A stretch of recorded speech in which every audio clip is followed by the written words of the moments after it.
A day in my life as a content creator, mom, and online seller.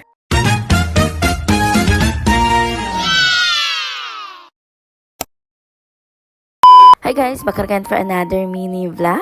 Tinanghali na nga nagising ang person dahil nga wala nga tayong ganap masyado ngayong araw. At this time nga, bali lumabas lang kami ni Baby Quincy para nga bumili sa tindahan. Bibili lang talaga kami ng egg, pero tignan nyo naman yung bit-bit niyan, may dala na namang steak, oh. Budol nga lang talaga tong batang to kapag talaga tinatala mo sa tindahan. Uy, naku be, hindi talaga yung aalis sa tapat ng tindahan kapag walang nabibili. Since may natira nga ako ditong konting wrapper, yung tira nga nag-dynamite ako. Kaya naman bumili na lang ako ng cheese para nga gawin namin cheese stick. At ito na lang yung merienda namin for today. Ano gawa mo? Saan? Tingin? Patingin? Dali, patingin ako. Nasaan?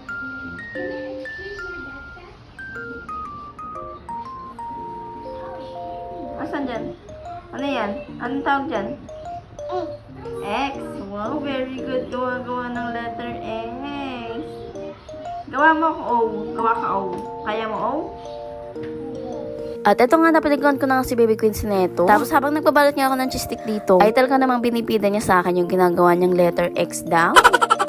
Bali, pagkatapos ko nga magbalot, nga tinabi ko muna nga yung ginawa kong cheese stick. At habang busy pa rin yung bata dito, at maliligo muna ang person na ito. Since maaga pa naman at hindi pa oras ng merienda, dahil kakakain lang din naman namin ng lunch. After ko nga maligo, bali nag-lotion lang ako. Tapos apply lang din ng skincare sa leke-leke natin. Pagkatapos nagpainit na rin ako ng kawali at ng matika dito. Hindi pa ka nakakapagsuklay si ate girl, nagluto na yan siya. Dahil nga may bata na dito na nanghihingi ng cheese stick. Iilang piraso pa nga lang naluluto ko dito, nakaabang na nga yung bata. Na para bang gusto niya palagi na may ginangat-ngat siya. Sige, kain ka na dun. Huwag ka na mag-spoon. Hawakan mo na lang. O, diba, unang naluto ko is talagang inabangan niya. At talaga namang humingi pa siya ng spoon. Sige, paano mo ba yan kakainin? Hindi ko nga muna niluto lahat. At nagtira nga ako ng konti para kay Daddy Echo. At nang nakaluto na ako, heto na nga ang ganap ng mga persona. At talaga namang kumakain habang nag-movie marathon yan sila. Syempre, hindi naman kumpleto ang merienda kung walang Coke mismo ko. Uy!